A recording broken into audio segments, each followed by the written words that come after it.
Hey guys, this is Aegis. I know I haven't casted a game in a while, so I just wanted to do this one. It's a short game that I played on ladder in 2v2, but before I get to that, I think you guys might be seeing some Skyrim on my channel soon. I did get a copy of the game from iBuyPower, so thank you to iBuyPower. They're a PC making company. They make gaming PCs, so be sure to check them out at ibuypower.com. I'll have a link below so you can check out all their stuff. They have some pretty sick looking builds there, as well as some pretty cool looking cases for those builds as well. That's probably why you're going to be seeing some Skyrim in addition to the Atlantica that I've been playing recently. I will record a couple more videos for that soon, as I have advanced to level 76 in that game. 74. Oh, yeah, getting close to 76. But this is on the map Magma Core. I'm going to be playing as the Protoss player as usual. This is my ally, Japuk, who is otherwise normally known as Anticipate. He's with Infinity State Music, so be sure to check out their stuff at youtube.com/Infinity State Music. Some awesome trance on their channel. And of course, our opponents over here, it's going to be Mikey Turax and Warp in Loads. That's Those are really clever names. I didn't notice that while I was playing this game, but I do notice it now. Sort of keeps you on your toes of exactly what they're about to do. So there's the SCV for Mikey Turax scouting, or actually chasing after my probe, and he's gonna say there's a reason why I'm casting this game, and he's gonna say something shortly. There's his second Rax coming up, so he is fulfilling it with the 2 Rax. Warp-in Loads bringing his probe to the front. We'll probably see a Cybernetics core soon. There's a Cybernetics core getting dropped. And he says, real Aegis. And I've never actually gotten that question before, so I was kind of confused. I was actually on chat on Skype with my friend also, and he's like, oh, he's a caster for CSL. I was like, that's me. So, and that's when I lost control of my probe, and it died. It was gonna die anyways. He did wall it in, and that's my shout out to Mikey Turax here. Mikey Turax, thank you for being a fan. I hope you enjoy my cast here. Just wanted to do this video I don't know. I don't know why I'm doing this video, but I haven't done one in a while. There's the bunker coming up for Japuk, or Anticipate. I'm gonna call him Anticipate from this point on.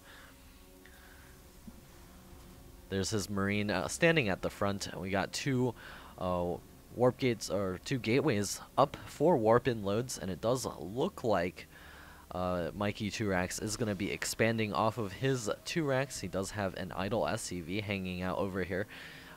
There's the Chrono Boost going down on the gateway, as well as the Cybernetics core. Looks like he may be getting ready to do a little bit of pressure off of these two gateways. Again, I don't exactly remember this game, because this is one in a series of, I think, 20 games that I played that day, trying to get 2v2 Masters with Japuk, which we did successfully do. Japuk is a Masters Terran player, so that's the reason why. And Terran OP anyways. And there's a starport coming up for Japuk. He's going to be dropping that on his factory. He's going to be going for a little bit of Banshee harassment. Mikey Turax getting up his third barracks right now. I think they could have done a little bit pressure at the beginning of this. I've dropped my Nexus, and if they had brought these units to the front, you'll notice that I wouldn't be able to hold my Nexus and be forced to cancel my Nexus.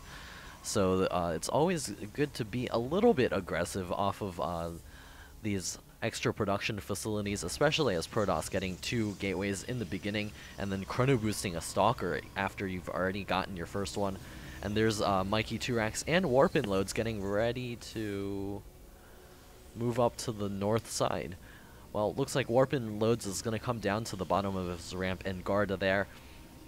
And this is the only real moment where I'm starting to get a little bit of something to be able to defend this expansion. So always being a little bit aggressive, not too all in, or not too passive is always good, just being able to scout out what your opponent is doing, and even if you're unable to cancel the expansion, at least you can bring a bunch of these units to the front. You can see exactly what the composition is, where the gas is gone, and if there's no expansion over here, less sentries equals more Dark Templar.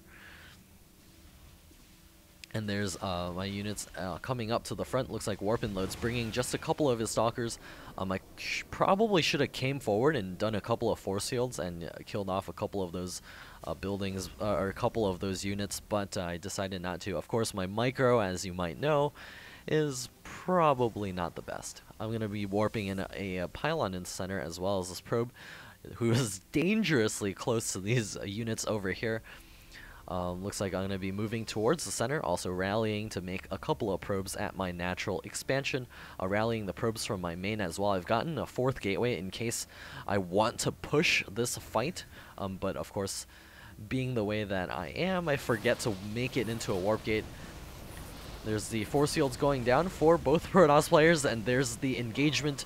Japuk does not yet have siege tech, and there's my sentries getting completely obliterated, and Mikey Turax bringing his forces to the front. Looks like they will be able to clean this attack up. Siege finally finishing up. Mikey Turax advancing forward, targeting down the tank, and the Stalkers moving forward. Looks like they will be able to clean this up pretty easily. There's Japuk's 1 Banshee getting 2 kills and retreating back. I don't think Anticipate actually did any damage with the Banshee earlier on.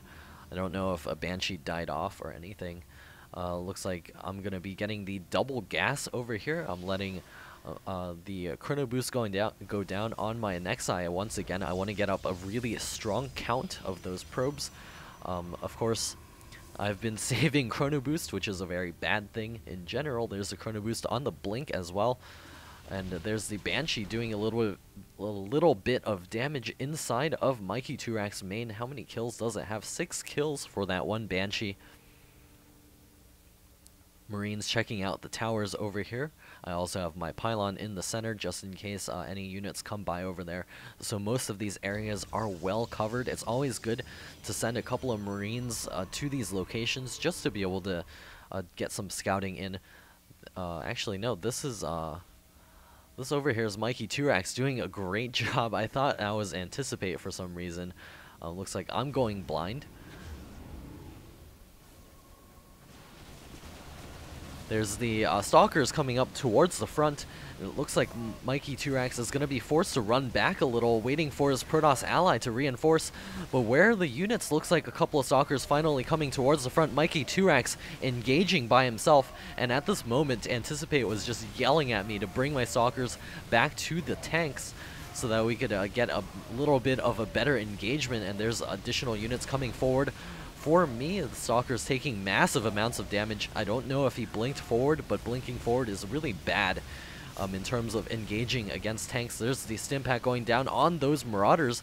Looks like it's not quite enough to clean it up. There's a little bit of a bad engagement at the beginning of this for Mikey Turax. Looks like the Stim going down on 2 additional Marauders coming forward. The Stalker is going to be doing some damage as well. The Stalkers for Warp and Loads taking out that 1 Sea Shank. It's crucial to get rid of that Sea Shank, but it looks like they're just not going to have enough units to finish this up. GG out of Mikey Turax, being well-mannered, continuing to make SCVs even during this battle. That's always good to see. Looks like a couple of Stalkers and Marauders coming forward, but the Banshee is doing such good damage. Now I see how we won that battle. Those Banshees were the ones doing the work. And Mikey Turax saying that he was kind of nervous. Yeah, I guess, yeah, I could definitely see that. But then again, there are a couple of mistakes made here or there. Of course, with the engagement at the beginning, also possibly not scouting the center. Also, the little bit of pressure at the beginning that they could have done to be able to force a cancel on this Nexus. I'm now getting up a couple of additional gateways as well as my double upgrades. Anticipate doing... he's doing such a good job checking the expansions. He didn't even tell me that. See, I just not so good. Anticipate is the real hero in this game, and Mikey Turax being the hero that did recognize a small time caster that kind of made my day a little bit. Aside from the getting 2v2 masters. So that was a fun game. We'll probably see some Skyrim out of me real soon. I don't know how soon is though. Got a lot of work to do. Seeing that I haven't been able to cast too many games recently, but you'll continue to see CSL games as usual on Sundays. So be sure to tune in for that. And I hope you enjoyed this cast. And I'll see you guys next time.